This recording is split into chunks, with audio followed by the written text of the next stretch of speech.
Hello student, welcome to my channel RK Study Point and now discuss about a displacement reactions in this video। तो friends आज हम लोग बात करने वाले हैं विस्थापन या प्रतिस्थापन अभिक्रिया के बारे में। तो फ्रेंड्स इसमें हम लोग बात करेंगे कि ये विस्थापन या प्रतिस्थापन अभिक्रिया क्या होती है। तो यहाँ से हम डेफिनेशन से पहले समझते हैं। यहाँ पे है कि वह अभिक्रिया जिसमें कोई एक तत्व दूसरे तत्व को उसके यौगिक से विस्थापित कर देता है विस्थापन अभिक्रिया कहलाता है। इसका अर्थ ये है कि किसी रासायनिक अभिक्रिया में कोई एलिमेंट यदि किसी यौगिक से उसके तत्व को क्या कर दे, डिस्प्लेसमेंट अर्थात उसको विस्थापित कर दे, तो हम कहेंगे कि वो विस्थापन अभिक्रिया है। इसका कहने का मतलब है कि यदि ऐसा तत्व जो है कि दूसरे यौगिक के किसी तत्व को विस्थापित करेगा जो क्रियाशील होगा, यानी ऐसे कह सकते हैं इसका डेफिनेशन कि वह अभिक्रिया जिसमें अधिक अभिक्रियाशील तत्व किसी यौगिक में उपस्थित कम क्रियाशील तत्वों को विस्थापित कर दे, विस्थापन अभिक्रिया कहलाता है।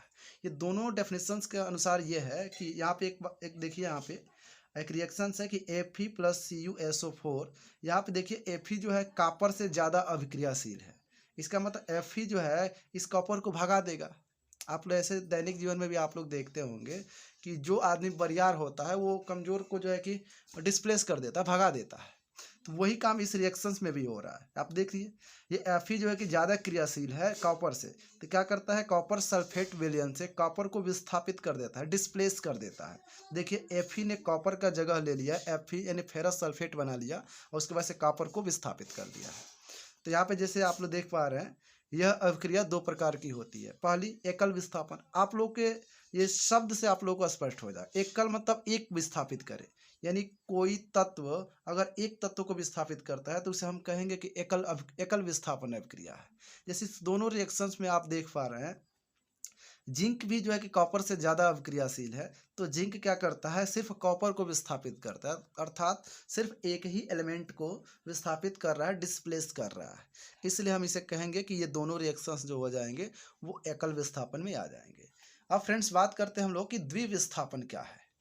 तो देखिए यहाँ पे द्विविस्थापन है कि द्विविस्थापन में हम लोग देखेंगे तो इसके डेफिनेशंस भी आप समझ सकते हैं कि यहाँ से इसमें दो जो है कि एलिमेंट्स डिस्प्लेस होंगे। जैसे इस रिएक्शंस के माध्यम से हम लोग समझते हैं। यहाँ पे देखिए Na2SO4, यहाँ पे जो है कि सोडियम सल्फेट है, यहाँ पे BaCl2 बेरियम क्लोराइड से जब अभिक्रिया करा रहे हैं तो यहाँ पे बेरियम सल्फेट और NaCl बन रहा है।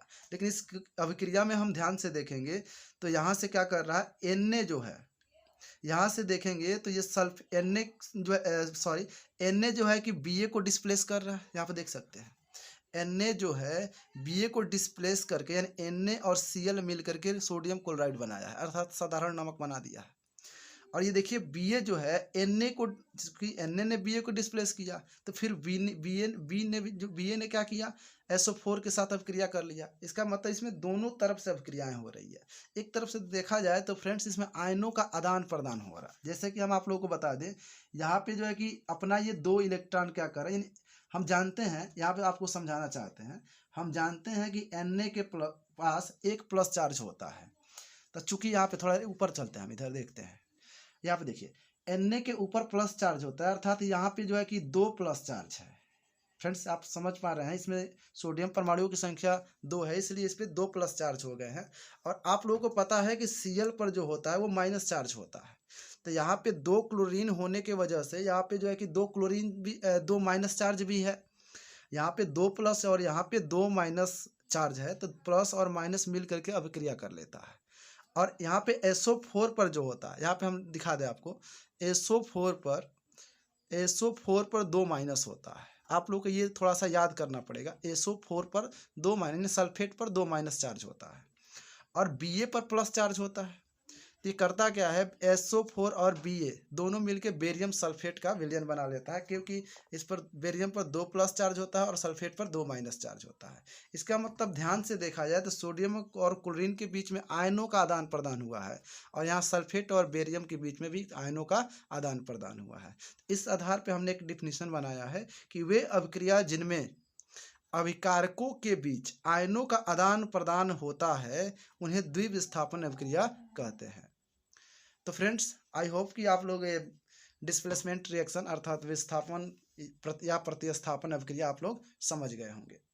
तो हम लोग आगे इसके बाद पढ़ने वाले हैं ऑक्सीकरण अभिक्रिया और अपचयन अभिक्रिया के बारे में। तो आप लोग वीडियो को लास्ट तक देखिएगा, तभी आप लोगों को पूरी कंसेप्ट समझ में आएगी। और ऑक्सीकरण और अपचयन बहुत ही इंपॉर्टेंट होने वाला है, तो आप लोग वीडियो को लास्ट तक देखिए। और चैनल को सब्सक्राइब नहीं किए तो चैनल को जरूर सब्सक्राइब कीजिए आप लोग, क्योंकि आप लोगों की सपोर्ट की आवश्यकता है। अभी चलिए बात करते हैं। तो अब हम लोग बात करेंगे ऑक्सीकरण और अपचयन की।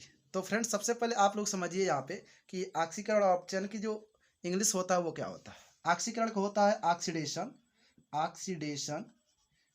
और जो अपचयन का होता है वो होता है रिडक्शन, रिडक्शन रिएक्शन, रिडक्शन यानी ऑक्सीडेशन एंड रिडक्शन रिएक्शन। यहाँ पे अभिक्रिया लिख लीजिए, अभिक्रिया।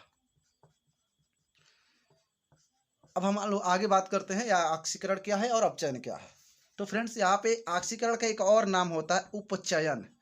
यहाँ पे ध्यान रखना, उपचयन। तो यहाँ पे कई बार परीक्षाओं में ना उपचयन करके दिया हुआ है, तो आप लोग कंफ्यूज नहीं होना है। ऑक्सीकरण का जो दूसरा नाम है वो है उपचयन। तो हम लोग अभी फ्रेंड्स बात करेंगे कि ऑक्सीकरण क्या है, अपचयन क्या है। तो चलिए हम लोग इसको दो पार्ट कर लेते हैं, इधर हम ऑक्सीकरण को पढ़ते हैं और इधर अपचयन को पढ़ते हैं। तो देखिए, ऑक्सीकरण में 3 क्रियाएं होती है। जो पहली क्रिया होती है वो होती है ऑक्सीजन का योग, यानी इसमें ऑक्सीजन का योग होगा, इसे संयोग भी बोल सकते हैं। यानी ऑक्सीकरण में ऑक्सीकरण अभिक्रिया जो होती है उसमें ऑक्सीजन का योग होता है, और जो अपचयन अभिक्रिया होती है उसमें ऑक्सीजन का ह्रास होता है। यहाँ पे समझना है आप लोगों को, ऑक्सीजन का ह्रास होता है। ऑक्सीजन के ह्रास होने का मतलब वियोग होता है, आप लोग ऐसे समझ सकते हैं। ऐसे से नहीं समझ सकते तो आप लोग ऐसे समझिए कि किसी यौगिक से अगर ऑक्सीजन जो है किसी रासायनिक अभिक्रिया में अगर किसी यौगिक से ऑक्सीजन निकल रहा है, इसका मतलब वहाँ पे ह्रास हुआ है, यानी अपचयन अभिक्रिया हुई है। अब दूसरे हम लोग कंडीशंस की बात करें, वो होता है हाइड्रोजन का ह्रास। यानी यदि हाइड्रोजन का ह्रास होता है तो हम कहेंगे कि वो ऑक्सीकरण हुआ है। और जो इसमें होता है अपचयन की हम बात करें तो इसमें हाइड्रोजन का योग होता है, यानी हाइड्रोजन का संयोग होता है। अभी हम इसके डेफिनेशन की भी बात करेंगे, लेकिन पहले थोड़ा सा कुछ चीज़ें हैं जिस पे हम लोग चर्चा पहले हम लोग कर देते हैं। जैसे इसमें से इलेक्ट्रॉन निकल जाता है, इसमें से क्या होता है, इलेक्ट्रॉन निकल जाता है। इलेक्ट्रॉन लिख देते हैं कि निकल जाता है। इसको इलेक्ट्रॉन प्राप्त होता है, ध्यान देना है, इसमें इलेक्ट्रॉन प्राप्त होता है, प्राप्त होता है। इन तीनों चीज़ों पर डिस्कशन थोड़ा सा हम लोग करते हैं। देखिए, वे अभिक्रिया जिसमें ऑक्सीजन का योग या हाइड्रोजन का ह्रास हो या इसमें से इलेक्ट्रॉन निकल जाए तो वह अभिक्रिया ऑक्सीकरण कहलाती है। और अपचयन में देखिए, अपचयन एक ऐसी अभिक्रिया है जिसमें ऑक्सीजन का ह्रास या हाइड्रोजन का संयोग या इलेक्ट्रॉन जिसको प्राप्त हो जाए, यानी इसमें तीनों में से कोई भी एक कंडीशंस होती है तो हम कहेंगे कि वो अपचयन है। इस तीनों में से कोई भी एक कंडीशंस अगर फॉलो करती है तो उसे कहेंगे कि वो ऑक्सीकरण है। तो ऑक्सीकरण को समझने का ये थोड़ा सा शॉर्ट तरीका था।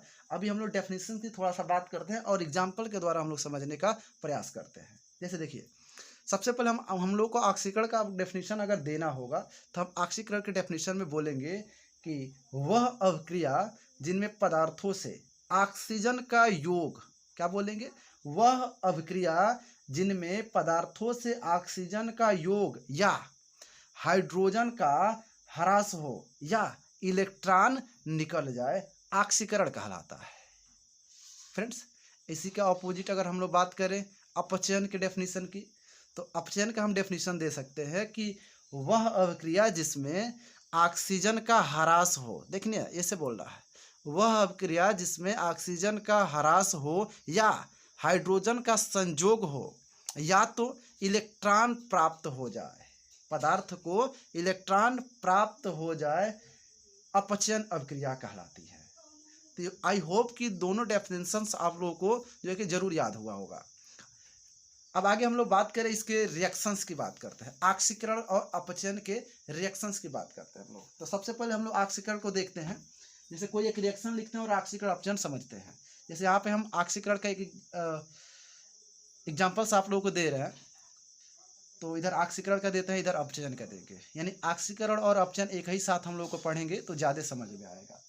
जैसे देखिए, मान लीजिए हम कॉपर के साथ अभिक्रिया कराते हैं ऑक्सीजन की, तो यहाँ से बनेगा 2CuO। एक और रिएक्शन लिख लेते हैं और दोनों को समझते हैं। जैसे मान लीजिए हमने जिंक की अभिक्रिया कराई कॉपर सल्फेट विलयन से, तो ये बनाता है हमारा ZnSO4 प्लस Cu। फ्रेंड्स एक और रिएक्शंस हम लोग देख लेते हैं, 3 रिएक्शंस रहेगा तो ठीक रहेगा। जैसे यहाँ पे देख लीजिए, जैसे मान लीजिए यहाँ पे अभी अभी है कि इलेक्ट्रॉन निकल जाए, तो कैसे इलेक्ट्रॉन अगर निकलेगा तो रिएक्शंस कहेंगे कि वो ऑक्सीकरण है। इसको हम लोग को सीखना है, यहाँ पे ध्यान देंगे। इसमें रिएक्शंस में आप देख रहे हैं कि इसमें कह रहा है कि वह अभिक्रिया जिसमें हाइड्रोजन का संयोग होता है वो ऑक्सीडेशन कहलाता है, यानी ऑक्सीकरण अभिक्रिया कहलाता है। तो यहाँ पे फ्रेंड्स देखिए, यहाँ पे एक कॉपर है, कॉपर की जब अभिक्रिया ऑक्सीजन के साथ हुई है तो यहाँ पे देखिए कॉपर में ऑक्सीजन का संयोग हुआ है, अर्थात ये हम कहेंगे कि ये ऑक्सीकरण अभिक्रिया है। फिर इस पे थोड़ा देखिए, यहाँ पे क्या हुआ है कि यहाँ पे Zn है और यहाँ पे कॉपर सल्फेट है। जब इसका अभिक्रिया इसके साथ कर रहे हैं तो यहाँ पे देखिए कॉपर को जो है कि विस्थापित कर रहा है, और Zn क्या हो रहा है कि यहाँ पे एक तरफ से देखा जाए तो विस्थापन अभिक्रिया भी है। इसका मतलब Zn ने क्या किया, यहाँ पे अभिक्रिया करके यानी इलेक्ट्रॉन निकाल दिया। ये क्या करता है, अपना इलेक्ट्रॉन निकाल दिया। इसका मतलब ये भी ऑक्सीकरण अभिक्रिया में आ जाएगा। अब यहाँ पे देखिए, यहाँ पे यहाँ पे Na लिखेंगे, यहाँ पे N केवल लिख दिया है Na। यहाँ पे देखिए सोडियम के पास हम लोग सोडियम की जब अभिक्रिया कराए, मतलब सोडियम जो है कि इसमें क्या किया है, एक इलेक्ट्रॉन अपना निकाल दिया। देखिए प्लस चार्ज होने का मतलब है कि ये इलेक्ट्रॉन एक किसी न किसी को दिया है, मतलब ये डोनेटर है यानी दाता है ये, यानी ये इलेक्ट्रॉन दिया है तभी तो एक प्लस चार्ज है। यहाँ पे देख भी सकते हैं क्या, एक इलेक्ट्रॉन यहाँ पे जुड़ा हुआ है, इसका मतलब यहाँ पे इलेक्ट्रॉन निकला हुआ है। तो इलेक्ट्रॉन के बेस पे हम बोल देंगे कि ये ऑक्सीकरण अभिक्रिया है। अब हम लोग बात करते हैं थोड़ा सा ये अपचयन अभिक्रिया की बात करते हैं। इसके भी कुछ एग्जांपल्स लेते हैं और समझते हैं। देखिए यहाँ पे लेते हैं कोई एग्जांपल्स, जैसे मान लीजिए वही कॉपर ऑक्साइड वाला ले लेते हैं, CuO प्लस H2 रिएक्शन जब करेगा तो मिलेगा Cu प्लस H2O। इस रिएक्शन में थोड़ा ध्यान से देखिए आप लोग, यहाँ पे Cu है, यहाँ पे थोड़ा सा मार्कर धीमा हो गया है, तो यहाँ पे देखिए CuO प्लस H2। तो CuO का जब अभिक्रिया हम H2 से करा रहे हैं तो यहाँ पे कॉपर जो है कि सिर्फ बाहर, यानी यहाँ पे देखिए ना, थोड़ा यहाँ पे देखिए दो कंडीशंस हो रहा है। यह देखिए यहाँ पे देख पा रहे हैं आप लोग कि कॉपर ऑक्साइड यहाँ पे है, मगर जब इसका रिएक्शंस हुआ है तो यहाँ पे ऑक्सीजन निकल गया, यानी ऑक्सीजन का ह्रास हुआ है।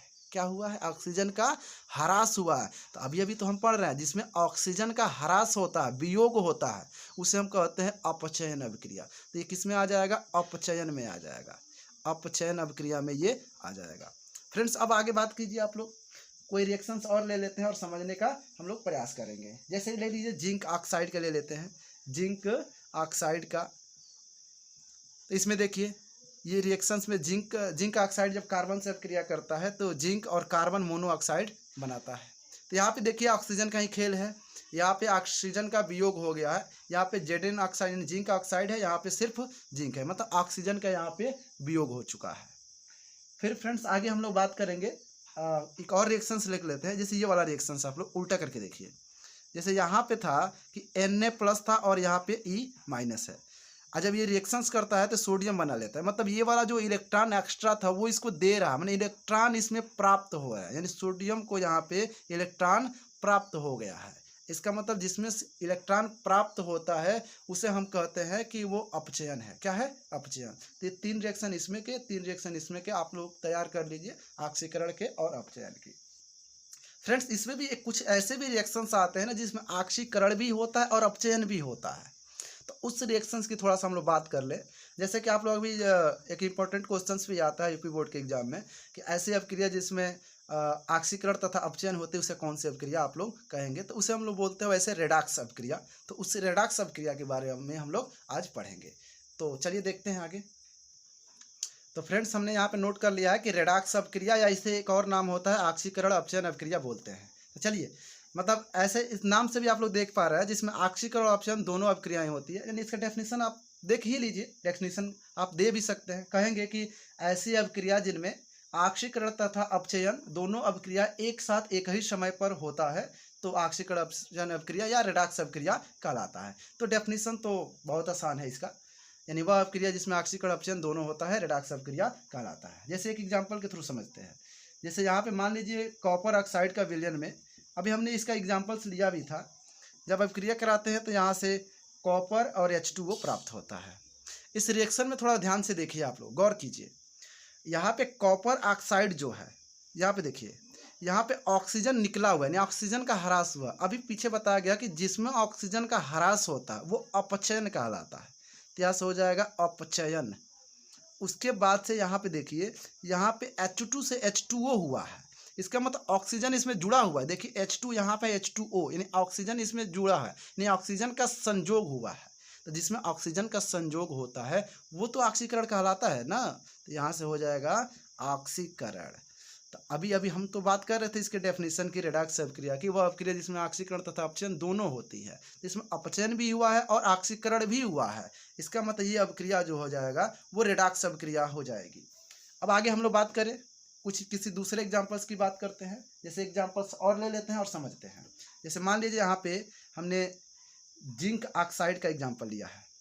इसको जब कार्बन से अपक्रिया कराते हैं, अभी अभी इसको भी पहले ही लिया गया है, तो जिंक का ये कार्बन मोनोऑक्साइड प्राप्त होता है। ये आप देखिए थोड़ा सा, इसमें भी आप देख पा रहे हैं यहाँ से यहाँ पे, यानी जिंक का ये जिंक के साथ, यानी जिंक ऑक्साइड से जिंक प्राप्त हुआ है। इसका मतलब इसमें ऑक्सीजन का ह्रास हुआ है। तो जिसमें ऑक्सीजन का ह्रास होगा वो अपचयन, तो ये हो जाएगा अपचयन। और यहाँ पे कार्बन के साथ, यहाँ पे आप लोग देख पा रहे हैं, थोड़ा सा ये मार्कर आज काम नहीं कर रहा है तो आप थोड़ा सा कॉम्प्रोमाइज़ कर सकते हैं। यहाँ पे देखिए कार्बन का ऑक्सीजन के साथ अपक्रिया, यानी कार्बन के साथ ऑक्सीजन का संयोग हुआ है। इसका मतलब ये हो जाएगा ऑक्सीकरण। क्या हो जाएगा? ऑक्सीकरण। चाहे इसे उपचयन भी आप लोग बोलते हैं, ऑक्सीकरण। तो ये हुआ है ऑक्सीकरण, इसमें हो गया है अपचयन। ये दोनों रिएक्शंस आप लोग तैयार कर लीजिए, ये रेडॉक्स अपक्रिया का ये उदाहरण है। फ्रेंड्स, इसके बाद ना एक टॉपिक और बचा हुआ है, तो इसको पढ़ लेंगे तो हम लोग का पूरा टॉपिक क्लियर हो जाएगा। तो वो टॉपिक है हम लोग का ऑक्सीकारक तथा अपचायक। फ्रेंड्स, हमने क्या कहा? ऑक्सीकारक तथा अपचायक। थोड़ा सा यहीं पे हम लोग समझ लेते हैं, बाकी दूसरी जगह समझने की हमको आवश्यकता ही नहीं है। हमने अभी अभी क्या बात की है? दो बातें किया। एक किया ऑक्सीकारक का, ऑक्सीकारक का, और दूसरा बात किया अपचायक का, अपचायक का। ध्यान देना है, इस दोनों ये जो नाम है ना, बहुत कंफ्यूज लोग करते हैं। तो देखिए बस बच्चों, एक हम बता दें, ये जो ऑक्सीकारक है, एक तरफ से देखा जाए ऑक्सीकारक, और ये जो अपचायक है एक प्रकार का पदार्थ इसे हम कह सकते हैं। क्या बोल सकते हैं? आपने बिल्कुल सही सुना, एक प्रकार का हम इसे पदार्थ कह सकते हैं। इसका मतलब जिन पदार्थों का अपचयन होता है, देखिएगा यहाँ ध्यान से, यानी जिन पदार्थों का अपचयन होगा, यहाँ अपचयन लिख दिए हैं, अपचयन, जिन पदार्थों का अपचयन होता है उसे ऑक्सीकारक बोलते हैं। और जिन पदार्थों का ऑक्सीकरण होता है, ऑक्सीकरण होता है, यहाँ पे फ्रेंड्स ये ब्रैकेट दे रहे हैं तो ये आप लोग मत समझिए कि इसी का नाम है, यहाँ पे तीर का चलिए निशान दे देते हैं, वैसे तो समझ तो रहे हैं आप लोग। यानी जिन पदार्थों का अपचयन होता है उसे हम ऑक्सीकारक कहते हैं, और जिन पदार्थों का ऑक्सीकरण होता है उसे अपचायक कहते हैं। तो हमारी ये दोनों डेफिनेशंस आप लोगों को लग रहा है कि याद हो ही गया होगा अभी तक, या फिर से एक बार हम रिपीट करना चाहते हैं, फिर से सुनिए। यानी ऑक्सीकारक का डेफिनेशन आप लोगों को देना होगा, तो आप कहेंगे जिन पदार्थों का अपचयन होता है वे पदार्थ ऑक्सीकारक पदार्थ कहलाते हैं। अच्छा है, जिन पदार्थों का ऑक्सीकरण होता है वे पदार्थ अपचायक पदार्थ कहलाते हैं। जैसे इसी रिएक्शंस में आप देखिए, इसका अपचयन हुआ है ना जिंक ऑक्साइड का, इसका मतलब ये ऑक्सीकारक है। क्या है? ऑक्सीकारक है। देखिए यहाँ पे कार्बन का यह ऑक्सीकरण हुआ है, तो यहाँ पे इस रिएक्शन में ये कार्बन जो होगा वो अपचायक का काम करेगा, यानी जिसका ऑक्सीकरण होगा वो अपचायक, और जिसका अपचयन होगा वो ऑक्सीकारक। आई होप कि ये सारी चीज़ें आप समझ पा रहे हैं। अगर नहीं समझ पा रहे हैं तो कमेंट कीजिए, आपका जो है कि सारी परेशानी है, जो भी जो है कि दिक्कत है वो ज़रूर दूर की जाएगी। इससे पहले आप लोग जो है कि अगर चैनल को सब्सक्राइब अभी तक नहीं किए हैं तो प्लीज़ चैनल को सब्सक्राइब कर लीजिए और वीडियो को भी लाइक करते चलिए। Thank you. फिर मिलते हैं हम अगले वीडियो में, अगले लेक्चर्स में। तब तक के लिए थैंक यू।